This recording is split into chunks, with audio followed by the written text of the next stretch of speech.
Welcome to Updates at Noon. I'm Brendan Lepol. The Foreign Ministry is discussing with the Singapore government a proposal to allow the borders between the two countries to allow Malaysians to travel from Johor to the Republic for work. Senior Minister Datuk Seri Ismail Sabri Yaakob said the Johor government, together with the State Health Department, had drafted the proposed Standard Operating Procedure SOP for scrutiny by the Health Ministry. Mula-mula dia kena bersetuju dari segi SOP dulu. Because kalau dia setuju, Kementerian Luar akan bincang. Sebelum tu kita minta Kementerian Kesihatan berbincang dengan Kementerian Kesihatan di Singapura dari segi SOP tersebut. Dan lepas itu kalau dah ada persetujuan, barulah Kementerian Luar dengan Kementerian Luar akan berbincang dari segi kebenaran rentas negeri berulang-alik tu.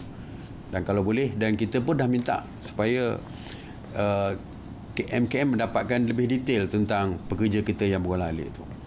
Selama ni tak tahu apakah mereka masih bekerja, telah diberhentikan ataupun masih bekerja tetapi tanpa gaji. The senior minister said this when asked to comment on newspaper reports on some Malaysians being stranded in the Republic after the border closure due to COVID-19 prevented them from commuting between Singapore and Johor as they used to. Meanwhile, Datuk Seri Ismail Sabri announced that businesses and eateries in states under the Conditional Movement Control Order (CMCO) are now allowed to operate until midnight. He said the decision was made following concerns raised by many quarters. The senior minister said the new stipulated operating hours would also apply to convenience stores, sundry goods stores and petrol stations.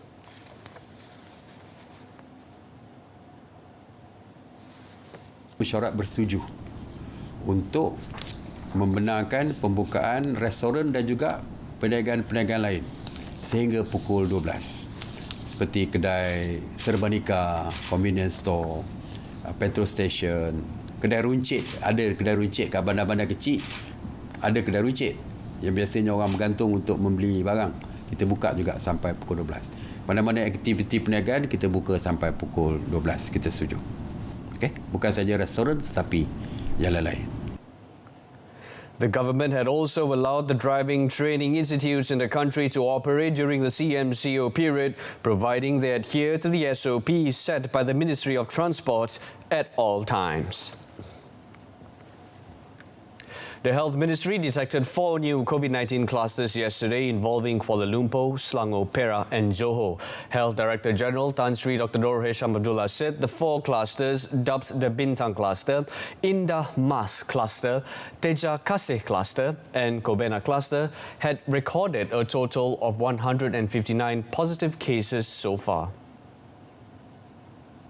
He explained that the Bintang cluster involved workers at a construction site in Lembah Pantai, Kuala Lumpur, with the cases for this cluster were reported to be positive between 17th and the 23rd of November through targeted screening conducted in the area.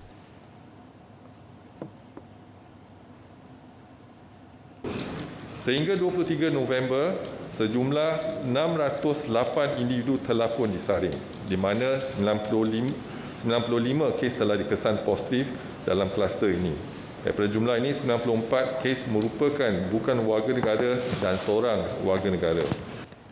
As for Indah Mas Cluster, Tan Sri Dr. Nur Hisham said it was detected in Titi Wangsa and Kepong districts in Kuala Lumpur as well as Petaling district in Selangor. He said the index case was reported positive through screening of a symptomatic individual on Saturday, with another 9 tested positive for the virus later on. Another cluster identified by the ministry is the Teja Kasih cluster in Kampar and Kinta districts in Perak, with the index case found to be positive via screening of a symptomatic individual on 16 November.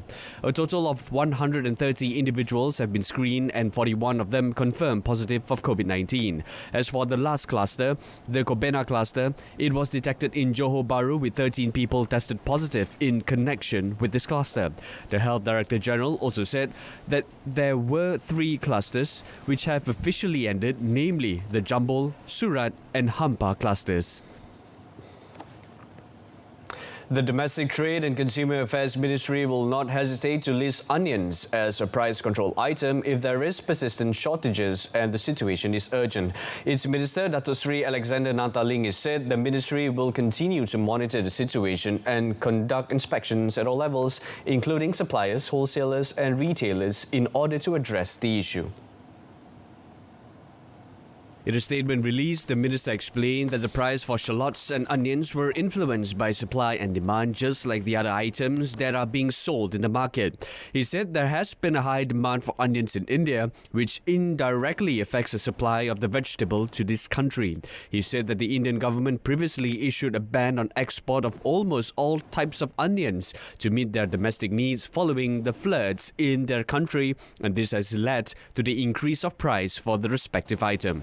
However, Dato Sri Alexander Nanta said Malaysia imports onions from various countries instead of relying on a single source to ensure there is enough supply in the local market.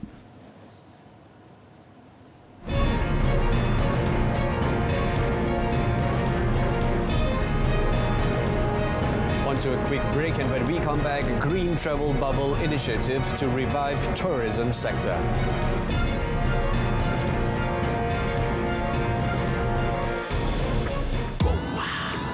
Sampai jadi hari-hari bikin jam pertama kali. Mula dari bawah, ramai orang makan nasi tapi tak pernah pergi sawah. Sampai jadi hari-hari bikin jam pertama kali. Dulu orang kami kais pagi makan pagi. Bikin sampai jadi with truly unlimited internet and unlimited calls. Go all out with the all-new Hotlink Prepaid Unlimited. Two men, including a company director, are the first to be charged under the Security Offences Special Measures Act SOSMA 2012 with committing sabotage on water services in Selangor. However, both of the accused are Nathan, age 42, and Lim Kian Ike, 42, pleaded not guilty after the charge was read out to them before Selayang Sessions Court Judge Mazia Johari Muhammad Tajuddin. They were charged with intentionally committing sabotage to disrupt water services in Selangor at number 32 Jalan Velox 2, Taman Velox, Rawang Gombak between the 2nd and the 10th of November. The charge was framed under Section 124K of the Penal Code, read together with Section 34 of the same code, which provides for life imprisonment if convicted. Both men were denied bail, and the court set the 8th of January next year for mention. The two accused are also facing 5 other charges under the Environmental Quality Act 1974 and the Water Service Industry Act 2006. Previously, Nathan also pleaded not guilty before Magistrate Nik Muhammad Fadli Nik Azlan to a charge of conducting business activities at the same premise without a license issued by licensing authorities, with the case also set for mention on the 8th of January 2021.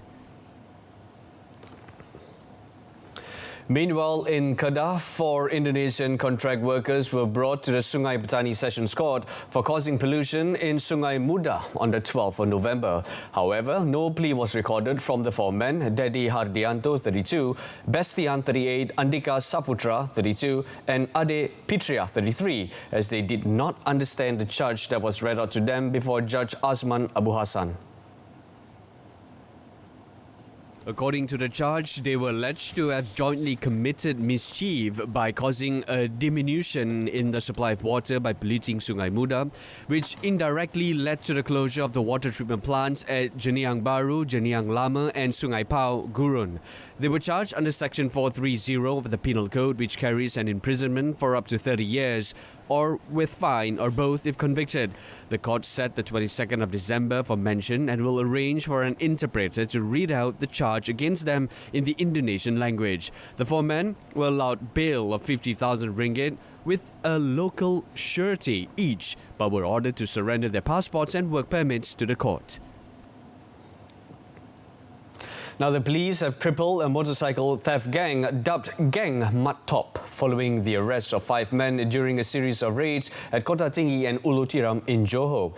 According to Johor Bahru Selatan Police Chief ACP Muhammad Pazli Muhammad Zain, the suspects, all aged between 25 and 35, were believed to be involved in the syndicate, which had been active in the state for about 6 months. He said that their modus operandi was to steal motorcycles or cars before dismantling them for parts to be sold as accessories.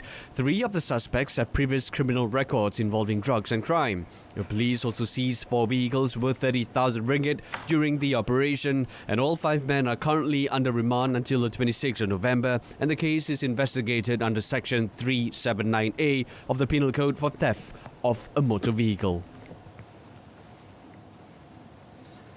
The Ministry of Communications and Multimedia will be putting in more efforts in developing a digitally skilled community to be digital native and interact digitally. According to its Minister, Dato' Saifuddin Abdullah, the ministry plays a vital role in building the digital community ecosystem by accelerating and assisting migration to the digital world, especially for those who have not ventured into it.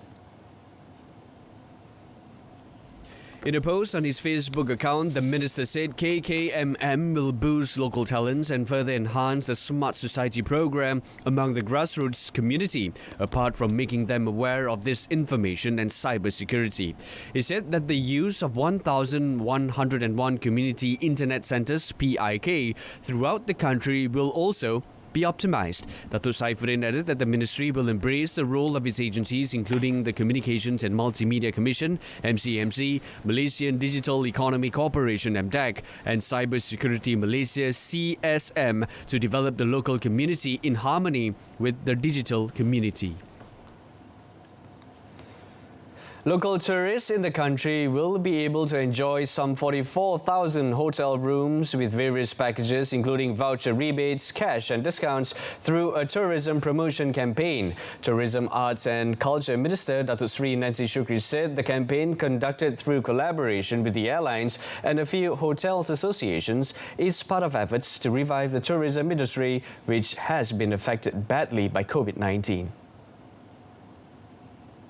The minister said the campaign would begin next month until February next year and would encourage the use of digital technology through reservations and purchases on the e-market platforms. Sebanyak RM250,000 akan diperuntukkan sebagai insentif bagi 12,500 pengguna pertama yang telah melakukan pembelian pakej penginapan 3 hari 2 malam dan sempurnakan pembayaran akan menikmati e-voucher tunai sebanyak RM20 yang boleh digunakan untuk pembelian barangan lain. In regards to Cuti Malaysia campaign with airlines, some 39,000 passengers will be offered with discounts of up to RM100 for economy and business class flights. Datuk Sri Nancy said this at a special press conference on the status of domestic travel bubble at the National Academy of Arts, Culture and Heritage in Kuala Lumpur.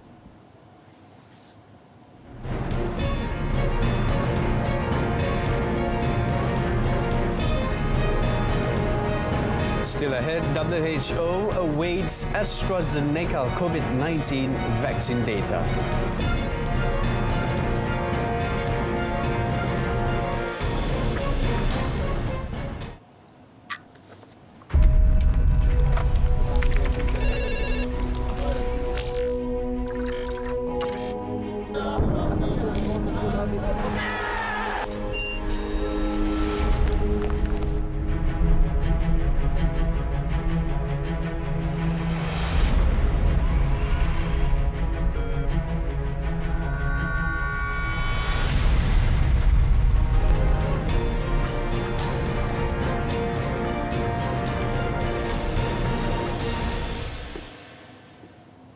Welcome back. China today launched an unmanned spacecraft to bring back lunar rocks, the first attempt by any nation to retrieve samples from the moon in 4 decades. A Long March 5 rocket carrying the Chang'e 5 probe, named after the mythical Chinese moon goddess, blasted off from the Wenchang Space Center on the southern island province of Hainan at 4:30 a.m. The mission's goal is to shovel up lunar rocks and soil to help scientists learn about the moon's origins, formation and volcanic activity on its surface. The original mission planned for 2017 was delayed due to an engine failure in the Long March 5 rocket. If successful, China will be only the third country to have retrieved samples from the moon, following the United States and the Soviet Union in the 1960s and 1970s. The Chinese probe will collect 2 kilograms of surface material in a previously unexplored area known as Ocean of Storms, which consists of a vast lava plain. The probe is expected to land in late November and collect material during 1 lunar day, equivalent to around 14 Earth days. President-elect Joe Biden will nominate former Federal Reserve Chair Janet Yellen to head the U.S. Treasury, a choice that, if confirmed by the Senate, would make her the first woman in the job. The 74-year-old, whose nomination was confirmed to AFP by a financial source close to the Biden administration, would be tasked with steering the world's largest economy as it struggles with mass layoffs and a sharp growth slowdown caused by the COVID-19 pandemic. According to the source, Yellen candidacy could be formally announced as early as Tuesday, confirming news first reported by the Wall Street Journal. Yellen broke barriers when former President Barack Obama nominated her to serve as Fed chair in 2014, a position President Donald Trump ousted her from 4 years later. She would succeed Steven Mnuchin and likely be faced with breaking a months-long deadlock in Congress over passing a new stimulus spending bill for the U.S. economy. Congress has been deadlocked on passing more aid, with Democrats supporting another $2.2 trillion measure, but Republicans insisting on a series of smaller bills. Earlier Monday, Biden announced a slew of appointments to key national security roles, including former Obama official Antony Blinken as Secretary of State. The Dow closed up 1.1% following news of Yellen's nomination, as well as another upbeat announcement concerning a COVID-19 vaccine. The World Health Organization, WHO, is waiting to see more details on the efficacy and safety of AstraZeneca's COVID-19 vaccine and urged other developers to maintain efforts in order to provide enough doses for billions of people. AstraZeneca said on Monday its COVID-19 vaccine could be around 90% effective, giving the world's fight against the global pandemic a new weapon, cheaper to make, easier to distribute, and faster to scale up than rivals. WHO Chief Scientist Soumya Swaminathan said that the company's highest reported success rate of around 90% was encouraging, but based on rather small numbers. The AstraZeneca vaccine is also being currently trialed in many other countries, and eventually we should have data on about 60,000 patients or so that will enable us really to have a much more informed decision.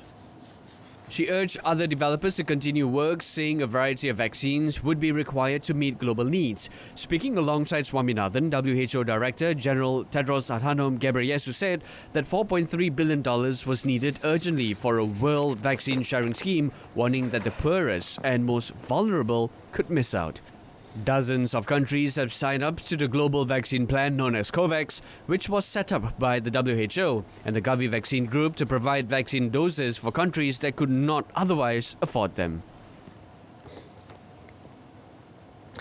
Hundreds of Americans are getting tested for COVID-19 ahead of the Thanksgiving holiday this Thursday. In Washington, D.C., the city government made use of the baseball stadium to administer COVID-19 tests.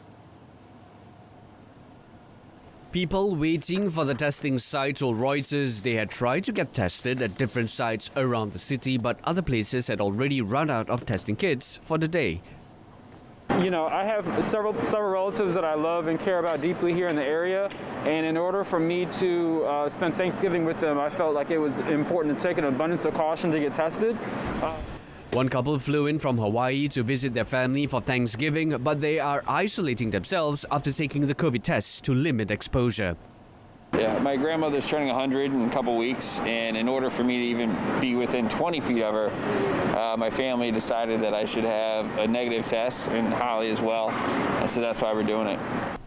Not everyone is taking the risk to see family. One woman who told Reuters she was getting tested after possible exposure at a doctor's office said she and her husband will be spending the holiday alone after cancelling their flights. A former militia leader in the Democratic Republic of Congo was sentenced to life in prison for war crimes and mass rape, a decision hailed by the United Nations as a blow against the impunity of armed groups in the country. Ntabo Ntaberi Sheka founded the Nduma Defense of Congo, NDC militia, active in Congo's restive North Kivu province, where he claimed to be fighting the Rwandan Hutu rebels of the FDLR. A warrant was issued for his arrest in January 2011 after a series of attacks in which the NDC and two other groups allegedly raped nearly 400 people in 13 villages between July and August 2010. The NDC was also accused of having recruited at least 154 children into its ranks. His soldiers were blamed for razing almost 1,000 homes and businesses and leading about 100 people off into forced labor. After evading arrest for years, Sheka turned himself into UN peacekeepers in July 2017 and was prosecuted along with 3 co-defendants. On a lighter note, over 4 decades after terrorizing beachgoers in Jaws, the blockbuster movie's 25-foot shark model has been installed at Los Angeles' long-awaited Oscars Museum. Bruce the Shark, rumored to have earned its nickname from director Steven Spielberg's razor-sharp lawyer, now lurks 30 feet above the 3rd floor of the Academy Museum, which is set to open in April. The fiberglass Predator is the only remaining version created for the classic 1975 movie, but with jaws measuring nearly 5 feet wide, was too large for the building's elevators and had to be lifted in by crane through the window. Weighing more than 1,200 pounds, it is the largest object so far in the collection of the upcoming Academy Museum of Motion Pictures, a project by the body organizing Hollywood's Oscars, first dreamt up nearly a century ago, but besieged with delays. Built as the world's premier institution dedicated to the art and science of movies, the museum will showcase some 13 million photographs, scripts, costumes and props. The museum is due to open 30th of April next year, although all indoor Los Angeles museums are currently closed due to COVID-19 restrictions.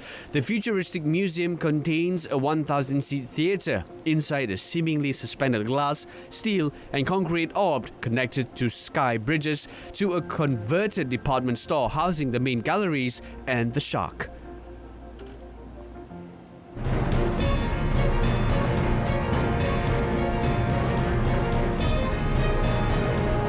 Coming up in sports, PSG morale good ahead of Leipzig's face-off despite injury.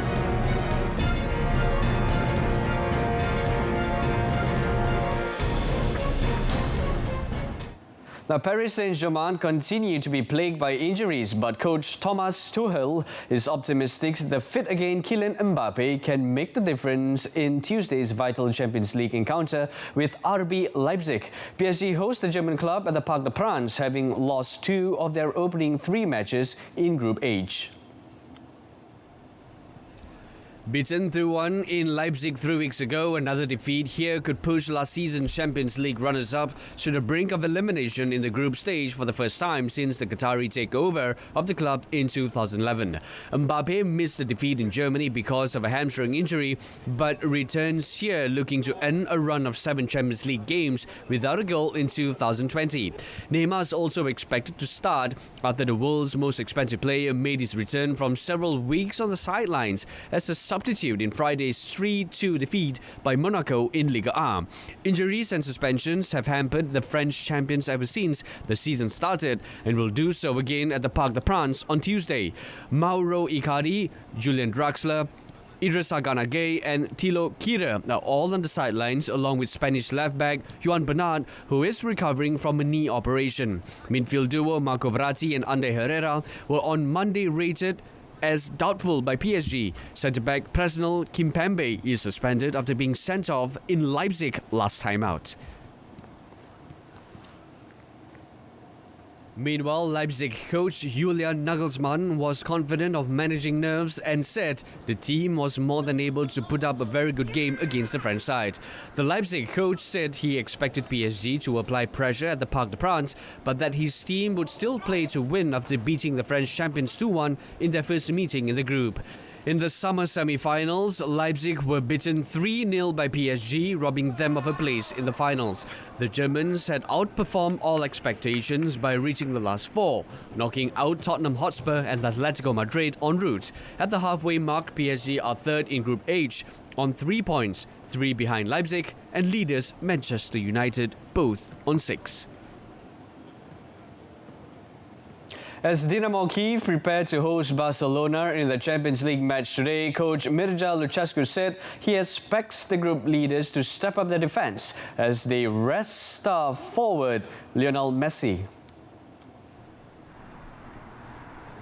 Barca lost Gerard Piqué and Sergi Roberto to serious injuries in Saturday's 1-0 defeat by Atletico Madrid in La Liga, leaving them with only 3 defenders in the first-team squad for the trip to Ukraine. In addition to Messi, midfielder Frankie de Jong will also rest and will not be making the trip to Kyiv. Despite the diminished lineup, Lucescu said Barcelona remain a force to be reckoned, saying the absence of Messi means that Barcelona will play more efficiently in their defense. Dinamo are third in the group at just 1 point, while Barca are 3 for 3 and lead Group G with 9 points and are just a win away from clinching a spot in the last 16. Premier League clubs can look forward to welcoming back spectators in highly limited numbers next month for the first time since March, following an announcement by the British government on Monday. Up to 4,000 people can return to outdoor sports stadiums in parts of England classified as at low risk from coronavirus from the 2nd December, permitting the resumption of attendance at football, rugby and race courses, among other sports. The crowd ceiling will be set at 4,000 or half the stadium capacity, whichever is lower, in the lowest risk Tier 1 parts of the country once a stricter lockdown due to the pandemic ends. In Tier 2 areas, the limit will be 2,000 outdoors or half the capacity. In the highest Tier 3 regions where COVID-19 remains acute, no spectators will be allowed. A few pilot events have been held with spectators, such as a cricket match at the Oval, while Brighton hosted Chelsea before the season's Premier League got underway. Prior to the current lockdown, most of the country, including London, was in Tier 2. But 3 of the biggest Premier League clubs, Liverpool, Manchester United and Manchester City, are located in the highest Tier 3 areas, so it remains to be seen whether they will be allowed to admit fans after the 2nd of December. The government said that where spectators are allowed, only home fans will be permitted to prevent unnecessary travel on public transport by opposing fans. That's it from us this afternoon. In our top story, proposal to allow Johor-Singapore commute under discussion. Do join us on News at 10 this evening on My Free Views Berita RTM News channel. I'm Brendan Lepol. Thanks for